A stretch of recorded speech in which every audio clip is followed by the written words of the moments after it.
vamos a ver cuáles son las características de la temperatura del suelo.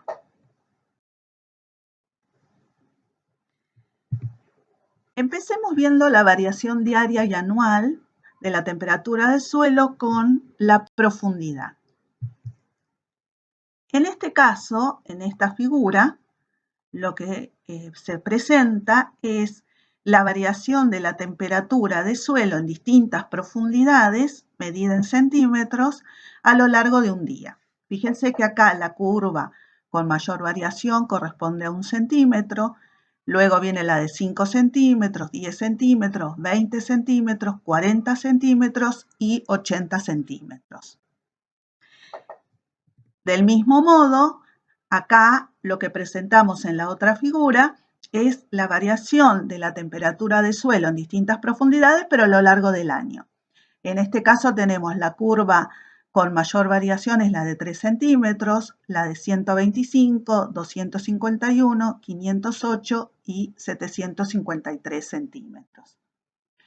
Es lo que vemos en esta diapositiva. Vemos que en ambas figuras, tanto a nivel diario como a nivel anual, la variación o amplitud térmica de la onda va disminuyendo a medida que vamos aumentando la profundidad. Exactamente lo mismo a nivel anual. Esto nos va a dar lugar a la primer ley, que son las leyes de Angot, y la primer ley nos dice que las amplitudes diaria y anual de la temperatura de suelo decrecen con la profundidad. ¿Qué otra cosa podemos observar en estas dos gráficas? En el caso de nivel diario, fíjense que el máximo se da alrededor de muy cercano, después con un cierto retraso, pero muy cercano al mediodía solar. En 5 centímetros ya se da un poco más tarde, en 10 centímetros se corre un poquito, o sea, se va retrasando los valores máximos. Y lo mismo va ocurriendo con los valores mínimos. A nivel anual pasa exactamente lo mismo. Fíjense que en la profundidad más cercana a la superficie, ¿sí? Lo tenemos en enero al valor máximo y luego se va a ir corriendo a medida que vamos aumentando la profundidad.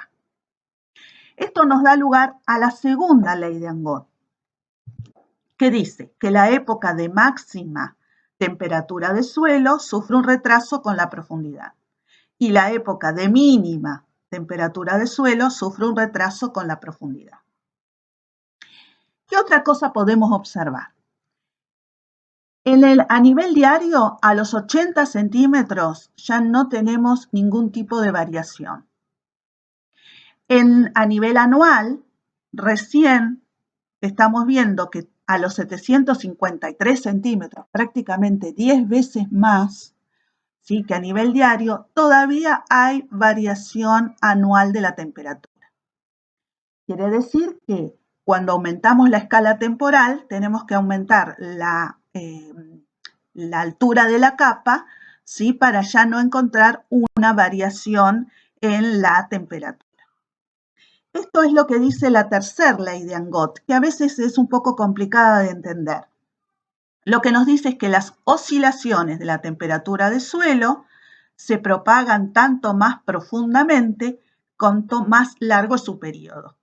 ¿Qué quiere decir? Que si el periodo es 24 horas, o sea, un día, fíjense que ya a los 80 centímetros no tenemos variación. Ahora, si el periodo es más largo, estamos hablando de un año, tengo que ir a mayor profundidad para ver que ya no hay oscilaciones a nivel anual. La variación anual se propaga a una profundidad hasta 19 veces mayor que la variación diaria. Esto es lo que nos dice la tercera ley de Angot, ¿sí? Entonces, lo que vamos a ver es que cuando uno habla de a nivel anual, vamos a tener que ir a una mayor profundidad para encontrar la amortiguación de la onda de temperatura de suelo. Si lo vemos en una localidad como es la de Villa Ortúzar, barrio, digamos, de Villa Ortúzar, que es en la ciudad de Buenos Aires. Es ahí donde se encuentra la Facultad de Agronomía de la Universidad de Buenos Aires, y dentro del predio de la facultad hay una estación meteorológica que es dependiente del Servicio Meteorológico Nacional. En esta estación se mide la temperatura del suelo hasta un nivel de 10 metros de profundidad. Y esto es lo que vemos acá, la variación anual de la temperatura del suelo en distintas profundidades. Empezamos con 0,1 metro, 5 metros, 1 metro, 5 metros y 10 metros. Y lo que vemos es que hasta los 10 metros recién ahí ya no vemos una variación a lo largo del año de la temperatura del suelo. Prácticamente a nivel anual, las variaciones son hasta una profundidad promedio de los 8 metros. Entre los 8 y 11 metros hay una capa isotérmica donde la temperatura del suelo se mantiene aproximadamente constante, y a partir de ahí ya la temperatura del suelo comienza a aumentar, donde ya la incidencia no es de la temperatura o de el proceso de conducción desde la superficie terrestre, sino que ya tiene que ver con la temperatura del centro de la Tierra, o en realidad no de la temperatura, sino el calor que proviene del centro de la Tierra. Ahora, fijémonos que acá en este gráfico lo que vemos es cómo varía la temperatura en Villa Ortúzar, ¿sí?, a lo largo del año en cada una de las profundidades. Podemos presentar estos mismos datos de otra manera, como la que se ve en esta figura. En este caso lo que vemos son los datos, pero presentados como perfiles térmicos. Recuerden que habíamos definido que perfil térmico es la variación de la temperatura del aire con la altura o de la temperatura del suelo con la profundidad. Acá lo que vemos son cómo varía para 4 meses del año la temperatura del suelo con la profundidad. Miremos los dos extremos, que podría ser asociados a los meses donde ocurren los solsticios. El de diciembre, ¿sí?, donde vemos que la temperatura máxima ocurre en superficie y a medida que vamos aumentando la profundidad, la temperatura va disminuyendo hasta que luego empieza a ser constante. En el mes de junio, ¿sí?, la menor temperatura la tenemos en superficie y lo que vamos viendo que va aumentando hasta que aproximadamente se hace constante. Y fíjense que acá alrededor de los 9 metros de profundidad, ya para todos los 4 meses que tenemos, y si tuviéramos los 12 meses ocurriría lo mismo, se igualan todas las temperaturas. O sea, ahí ya no tenemos variación anual de la temperatura, que es, como yo les dije, la capa isotérmica.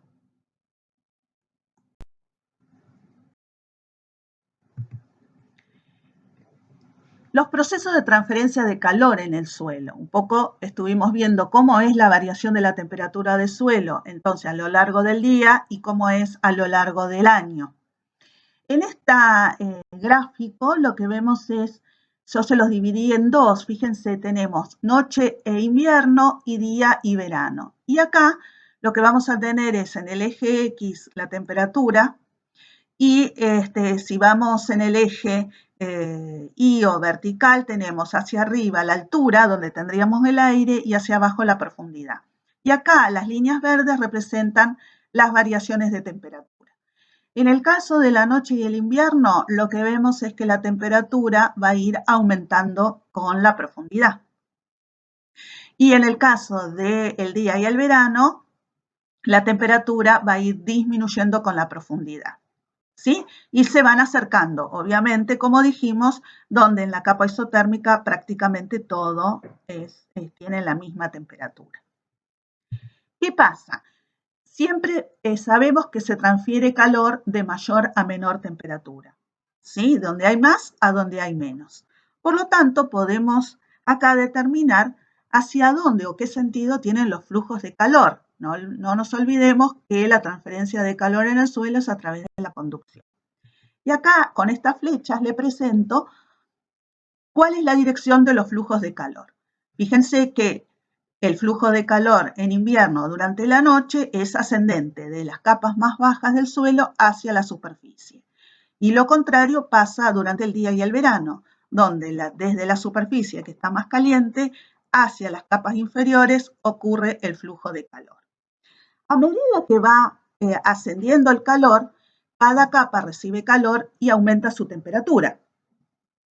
¿Cuánto va a ser ese aumento de temperatura? Va a depender del calor específico de ese suelo. El calor específico, recordemos, es la cantidad de energía que se necesita para aumentar un grado de temperatura, 1 gramo de una sustancia. Por lo tanto, dado una cantidad de calor que se está conduciendo, el aumento de temperatura va a depender de qué tipo de suelo estemos trabajando y, por supuesto, también de la cantidad de agua, de contenido de agua que tenga o de contenido de aire que tenga ese suelo. Por otro lado, hay otra propiedad, porque el calor específico es una propiedad térmica del suelo, y hay otra propiedad que también nos va a interesar, que es la conductividad. Un suelo va a ser más eficiente o menos eficiente en la conducción del calor de acuerdo a el valor que tenga su conductividad. ¿Sí? Y por otro lado, también nos interesa con qué velocidad se transfiere el calor. O sea, si es eficiente para transferir y conducir el calor, pero a la vez lo hace, con qué velocidad lo hace, y eso está dado por la propiedad térmica de la difusividad. Cuando consideramos, como yo les dije, el suelo, lo considerábamos como un sólido. Por eso hablábamos que el proceso más importante era la conducción. Pero también no nos podemos olvidar que el suelo está formado por poros y dentro de los poros puede haber aire o puede haber también agua. Nos va a interesar ver cuáles son los factores que afectan a la temperatura del suelo.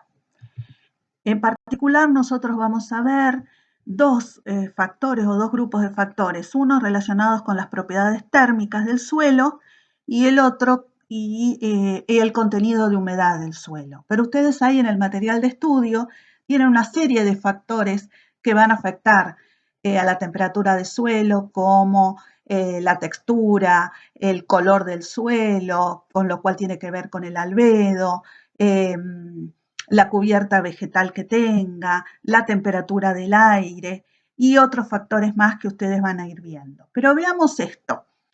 En este grupo o en esta figura, lo que vemos son dos grupos de perfiles térmicos. En este caso son perfiles térmicos horarios, a la 1, a las 18 y a las 13 horas.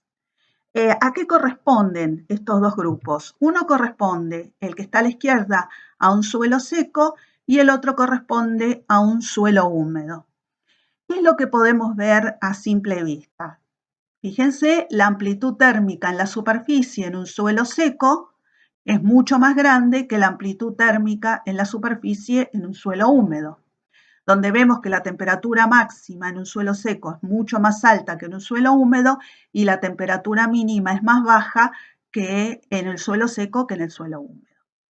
En una profundidad mayor, también seguimos viendo que la amplitud térmica es mayor en un suelo seco y prácticamente en el suelo húmedo ya la temperatura es constante. ¿A qué asociamos esto? Si recordamos la propiedad térmica del calor específico, sí, lo que vemos es que el calor específico del agua es mayor que el calor específico del aire. En un suelo húmedo, ¿qué pasó? El agua desaloja o cubre los poros donde hay aire y por lo tanto ahora el suelo va a tener un mayor calor específico.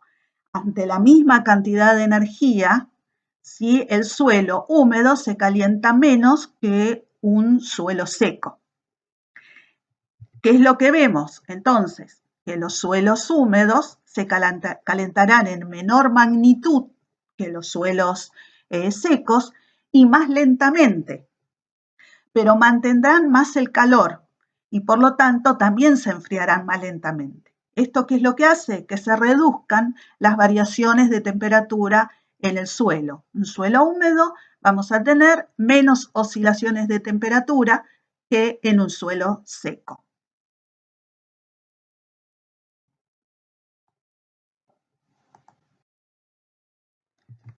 Veamos también otra característica u otra propiedad térmica que tiene que ver con la temperatura del suelo y con la conducción del calor. En este caso vamos a ver la conductividad, pero también relacionado con la humedad del suelo. En este caso lo que vemos es, por un lado, un suelo seco y poroso y por otro lado, un suelo húmedo y compacto. Acá tenemos la superficie terrestre en ambos gráficos.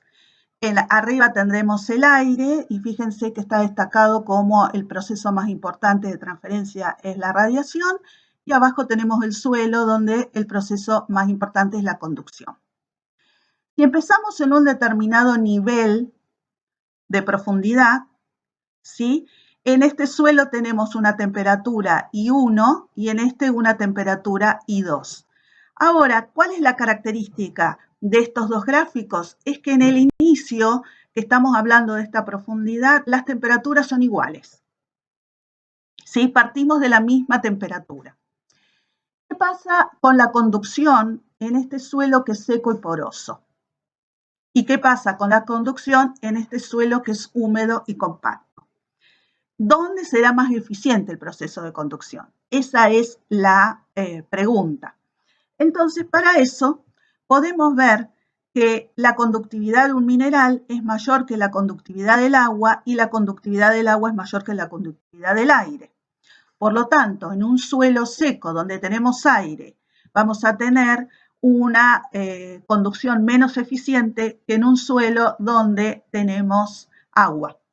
Pero además, un suelo compacto sí va a ser más eficiente la transferencia de calor que en un suelo seco y poroso.